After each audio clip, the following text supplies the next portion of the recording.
தீபம் விளக்கேற்றும் எண்ணெய், ஒரு தெய்வீக அனுபவம். அன்புள்ள துலாம் ராசி அன்பர்களே வணக்கம். துலாம் ராசி அன்பர்களுக்கு இதுவரை சாதகமாக இருந்த சனி பகவான் வக்கரம் அடைகிறார். அந்த அளவு சரியாக இல்லை. 138 நாட்களுக்கு சற்று கவனமாக இருத்தல் வேண்டும். ஜூலை 27 முதல் டிசம்பர் 11 வரை 138 நாட்களுக்கு சற்று கவனமாக இருத்தல் வேண்டும். உத்தியோகத்தை பொறுத்தவரை கவனமாக இருத்தல் வேண்டும். உழைப்பு அதிகரிக்கும். உயர் அதிகாரிகளின் கண்டிப்புக்கு ஆளாக நேரிடும்.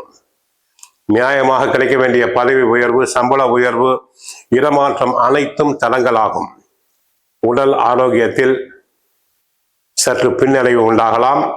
சிறு உடல் உபாதை என்றாலும் உடனே மருத்துவரை சென்று சந்தித்தல் வேண்டும். வீட்டில் உள்ள மூத்தோருக்கு நோய் நொடிகள் வரலாம். பிள்ளைகளால் மருத்துவ செலவுகள் உண்டாகலாம்.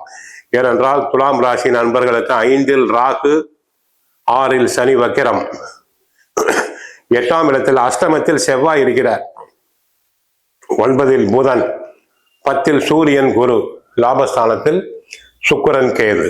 ஆக பிள்ளைகளால் சற்று செலவு உண்டாகும்.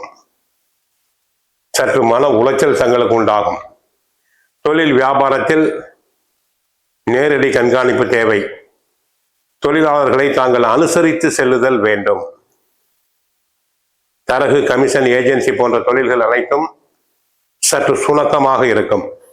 அரசியல் துறை அன்பர்களுக்கு பரவாயில்லை. கட்சிக்குள் நியாயமாக கிடைக்க வேண்டிய பதவிகள் தங்களுக்கு கிடைக்கலாம். தங்களின் ஆலோசனைகள் ஏற்கப்படும். விவசாயம் சம்பந்தப்பட்ட கிரகம் செவ்வாய் அஷ்டமத்தில் இருப்பதால் விவசாயத்தில் சற்று தொய்வு நிலை உண்டாகும். பயிர்கள் செழிக்காது, மகசூல் அதிகரிக்காது.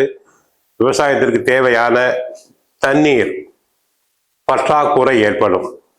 கால்நடைகளுக்கு நோய் நொடிகள் வரலாம். சற்று கவனமாக இருங்கள். ஆக கலைஞர்களை பொறுத்தவரை புது பட வாய்ப்புகள் கிடைப்பது கடினம். இருக்கின்ற வாய்ப்புகளை நல்லபடியாக பயன்படுத்திக் கொள்ளுங்கள். வெளிநாடு சென்று கலை நிகழ்ச்சி நடத்த பிரியப்பட்ட நடிகர் நடிகைகளுக்கு சற்று கால தாமதமாகலாம். மாணவர்கள் நன்றாக படிப்பர், நல்ல மதிப்பெண்களை பெறுவர். கோயிலுக்கு சென்றால் கிருஷ்ண பரமாத்மாவை வழிபடுங்கள். வீட்டில் பகவத்கீதை, சுந்தரகாண்டம் பாராயணம் செய்யுங்கள். கோயிலுக்கு சென்றால் நல்லெண்ணெய் வாங்கி கொடுங்கள். பசுமாட்டுக்கு அகத்திக்கீரை வாங்கிக் கொள்ளுங்கள். வாழ்க வளமுடன், மங்களம் உண்டாகட்டும். ஹரே கிருஷ்ணா, ஹரே கிருஷ்ணா.